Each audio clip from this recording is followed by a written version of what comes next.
Kitco Mining's special coverage of the Precious Metals Summit is brought to you by Nucor Gold. Investors are still responding to drilling. I'm Paul Harris of Kitco Mining here at the 2024 Precious Metals Summit in Beaver Creek, Colorado. Joining me to discuss this today is Ari Sussman, Executive Chair of Collective Mining. Ari, welcome to Kitco. Nice to see you, Paul, as always. Now, Ari, Collective, you're drilling the Guayabales project and the various targets you have there in Colombia. I had the great pleasure to visit the project about a month ago. Things seem to be going very well there. And in particular, you're one of the handful of exploration companies in the world that consistently are getting sort of 100 gram meter intercepts. Why do you think Guayabales is looking to be such a rich deposit? Well, my simple answer to that is you need to ask Mother Nature. But my best answer to that with some guesswork is, look, this is a porphyry cluster that starts at the Marmato mine, which you know is directly contiguous to us and has about 9 million ounces in resources in it. That's at the edge of the cluster, okay? And we have the rest of it. And there have been multiple pulses of fluids that have come in, metal-bearing fluids that have come in and deposited themselves on top of each other throughout this project. And because you have multiple pulses, you tend to have really good grades, hence more than 100 gram meter intercepts. And in fact, at Apollo, which is, as you know, our best drilled system, we have 12 1,000 gram meter intercepts and counting. Now that puts you into a very select group of companies. Your peers like Snowline Gold, Great Bear Resources. Why is it you think that these companies resonate so much in the market? Because the capital is so starved from the market that the market with its limited capital is going to the highest quality exploration stories. Okay, and so the names that you mentioned, Great Bear, I mean, we aspire to be Great Bear and get a giant takeout from Kinross like they had. Snowline's an amazing bulk tonnage discovery, as we have at Apollo, and now we think at Traps. So I think it's a function of lack of investor interest, high grading portfolios into a very few rare names. But I got to tell you, it takes pretty special projects right now to attract capital. There's not a lot around. And I think we can extend from that. There's not a lot of projects out there that have the potential for 5 million ounces or even 10 million ounces. With Goldfields buying Cisco Mining, Windfall is gone, so there's becoming fewer and fewer of those. In addition to gold, you have a smorgasbord of metals at Guayabales. You've got silver, you've got molybdenum, and even tungsten. You found some tungsten last year. Is there real value there for you and your investors, or are they more of a distraction? Well, look, we have done met work on Apollo. That's the one that has gold, silver, copper, and tungsten, and a little bit of moly. We have not done the met work on the moly, but all the other ones recover as simple as one can imagine. So not a distraction, they're value adds because they're going to be revenue streams for whoever mines this project in the future. It's a predominantly gold and silver system, though, that we're looking at because most of the metal is coming from the overprinting late stage porphyry veins.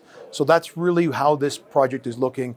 You probably saw when you were at site, we are taking a very long shot at the Plutus target to try and find a copper gold porphyry. It's the one place we might have it, but that is real long shot, 1 in 1,000 type stuff, but we're gonna take a shot.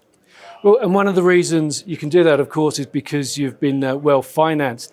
In addition to the drill success, you've successfully managed to raise funds for Collective and previous companies in what have been very difficult markets to keep the drills turning, which is something not a lot of companies can do. How much of a challenge has it been to keep the company funded and able to execute its plan? It has been hard. You need to reach into new corners where you didn't think to look for money. However, there is money, and I will second that by saying, my experience says it's getting easier now, okay? Things are changing, right? It doesn't feel like it for most juniors yet, but things are changing, and I suspect they're going to accelerate in the way they change for the better in the very near term. We cannot have a dichotomy of high valuations on producers and almost nil valuations on juniors for very long. Okay. What are the plans for Guayabales over the next 12 to 18 months? Where do you want to get the project and the company to? So I think, as I've said in the past, I strongly now believe from our information, we are drilling off what's going to evolve into a 10 plus million ounce deposit. But as important as the ounces is the amount of throughput that a mine might push out annually. And we have a goal to demonstrate that it can do 400,000 ounces per annum or more. That's a big goal. There's not many mines that can do that. Apollo is our most advanced discovery. I can tell you from internal modeling, we think it's going to produce at somewhere between 200 and 250,000 ounces per year, multi-million ounces. But that's the geometry, that is what it will produce. So that's not going to get us to the 400,000 ounce mark. We are going to start testing the new northern part of Apollo imminently. In fact, I think the drill might be starting today or tomorrow. That might change Apollo and increase future throughput, but we don't know that yet. But trap, I mean, when you've been in the business as long as I have, when you have a big discovery, and we have a big discovery at trap. It's only 17 holes in, very loosely spaced, over now about 1 kilometer of strike. We've hit in all the pads, and we know it's a big system because you have multiple pulses of fluids dumping different metal in there. This is a gold-silver system primarily, but there's multiple vein sets at different orientations to each other, interloping, and it's got big potential.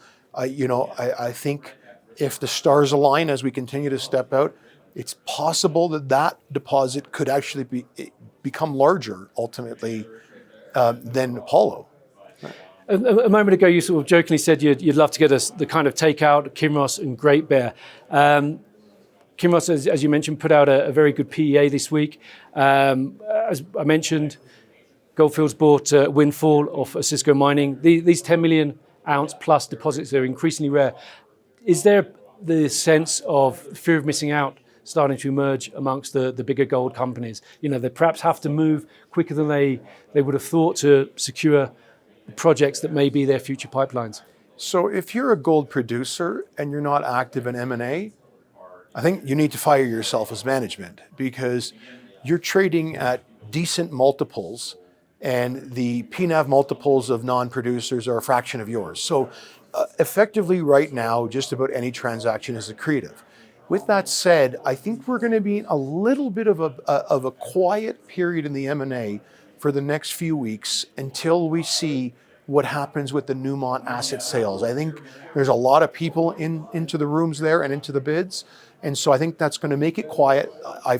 We all hear the same rumors that maybe even next week we'll hear something at the Gold Forum conference. I don't know. Well, they just announced the sale of 2 assets in Australia for $475 million. Right, so that's one, and then we'll see. But we need to see the North American, because that's what we focus on more. And so once those decks clear, we see who the winner or winners are. I think the M&A is going to really pick up. Keep in mind that one of the challenges, why it's not flying today specifically, even though it's good, is for 12 years. So from 2012, which was the end of the bull market, until this year, everyone was into cutting costs. And the first area to go in kind of cutting cost bear market is your corp development team, because you're not going to do M&A in a bear market. So a lot of companies need to restaff. They're doing it right now, and they need to get up to speed on the lay of the land. I can tell you from my experience, I've never seen the cupboards this bare with quality projects. So your FOMO comment, I think, is coming, and coming fast, and I suspect we're going to see M&A turn aggressive very quickly. One last thing I will say, I've had meetings at this conference with some majors. There's still some living in we only want the Canada-US jurisdiction model. Those cupboards are empty. So maybe there's 1, maybe 2 assets, at most. That's it. So that's going to change very quickly. I think Colombia is going to be at the forefront of people's minds when they wake up a little bit and rank countries for what they offer, I think Colombia is going to be right at the top of the list. It does seem counterintuitive that there's been such a lack of M&A, given how badly beaten down the market capitalizations of juniors are. During this event, I interviewed George Salamis of Integra Resources, and he said he did a calculation. For $300 million, you could buy about 25 million ounces of gold resources in Nevada, and yet nobody's really doing that. Now, in terms of Colombia, Colombia is one of the, I live in Colombia, you're obviously active in Colombia. It does seem to be a very misunderstood jurisdiction. There are big mines there, mines have been permitted there, but people seem to think that's not the case. Aris Gold is building a big mine next door to you. It operates a 250,000 ounce a year mine in Segovia. Things can happen, things are possible in Colombia. Let's take a look at Colombia, because I think an amazing thing happened. So Colombia elected its first left president in President Petro, okay? And the world cried the blues. Colombia is going to go in a terrible direction. Well, I don't want to get up here and say it's gone amazing, because I think the government's been horribly disorganized more than anything else. But what has come out of this is very positive. The most important thing is the government system is set up the same as the United States, meaning there's strong check and balances with the states, the departments, which are the states through the Congress. And the Constitutional Court in Colombia is actually very independent.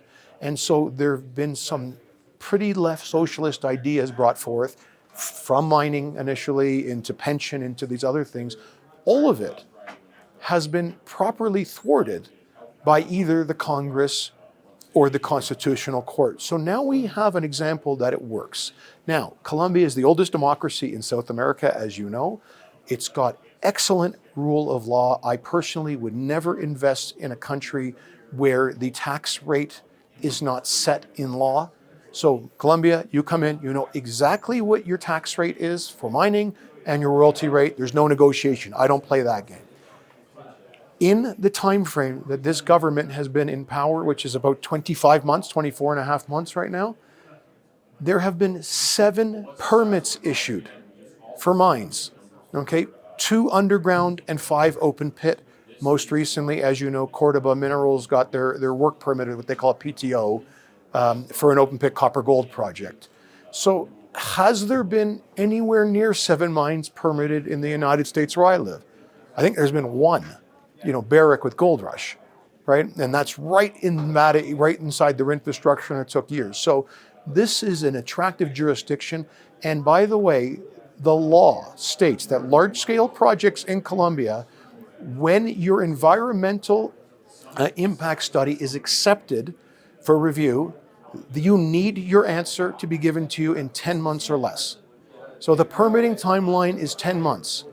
United States, I believe someone mentioned to me now, there's a new estimate out that it's about 19 years. Okay, Canada is about 5 to 6. Strongly suspect after Victoria, that's going to go maybe to something like 6 to 8 or 7 to 8 years. And so if we want minerals to come out of the ground and flow westward, we need to move into a Colombia. And I say the same thing, as far as fast permitting, about Guyana, I say it about Suriname, I say it about even Ecuador, and I say it about northern Brazil. This is where you want to be. This is the part of the world where big discoveries are going to be made, and we're going to see a lot of action in the next few years. Thank you, Ari. Now, you mentioned you've been meeting with some corporates here. What kind of thing are you hearing?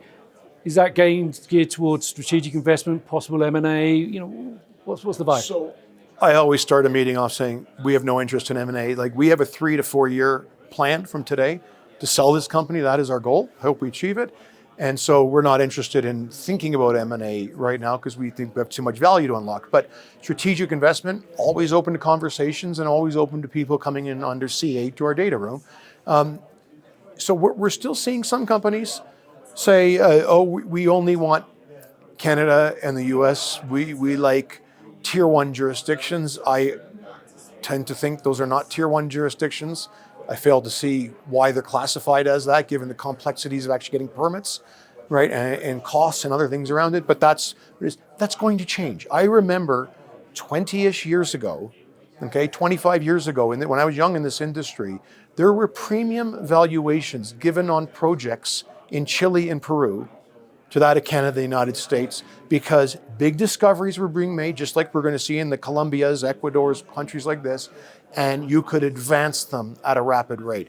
I have a feeling we'll be here, not next year, but in 3 or 4 years, having the conversation, why are the valuations higher in this part of the world than they are in what's perceived as safe jurisdictions? You need to advance things quickly. Okay. How do you think the rest of the year is going to play out in the gold space and among the gold equities? So it's a good question. If you look, there's a good chance of a recession coming, okay, in the US. The yield curve is uninverting. There is no instance of that happening where it isn't followed or within a recession. So it's likely coming. I don't believe soft landings because I've never seen one. I know people say 2020 was a soft landing with COVID, but I mean, can we really print unlimited trillions again right away, on a recession? I don't think so. So in 2008, the credit crisis, we saw gold get hammered for about 6 months in the sell-off, and then it took off. Prior to that, you actually see gold go up in recessions. I suspect we're going to see the latter. So I think we're going to see money flow in to mainly precious metals. To be honest, I'm not as optimistic about base metals in the short term. They will get hit badly in a recession. We're going to see a good time, and I think we're going to see the speculator come back. Okay, right now, gold is considered a defensive industry, right? And why would you buy a defensive industry when you can own any given day some company on the NASDAQ that announces that NVIDIA put in $1 million into a $20 million private placement, and it goes from $1 to $20 in about 3 days, right? That's what the speculative money is. When that stops, I think we're going to see it start to come in to this space, and we're going to get back to good times. The bull market's underway. There's no question of it. It just hasn't hit the juniors yet, and it's coming. So a little bit more patience and then fasten your seatbelt. It's going to be, you've seen these, Paul. Like, it's the weirdest thing. Why it's like this in the mining space? It goes from 0 to 100 without stopping in between. I don't know why that happens. Someone should study it, but this is what always happens. And I had a company in 2008. Stock got crushed like everything at the beginning of 08. Our stock fell from, I forget it, maybe $4 down to 40 cents. I remember I was, and a couple of key shareholders were on the bid. We were running out of money because we had a big drilling campaign and saying, oh boy. And then literally in 3 weeks, we went from 40 cents to $2.50 and did a $25 million bought deal at $2.15. That moment is coming. I don't have a ball to know exactly the date, but it's soon. Well, may it come quickly. Yeah. Ari Sussman, thank you very much for joining us today. Good to see you, Paul, as always. We have a lot more to come from the 2024 Precious Metal Summit, so hit that subscribe button. I'm Paul Harris, and this is Kitco Mining.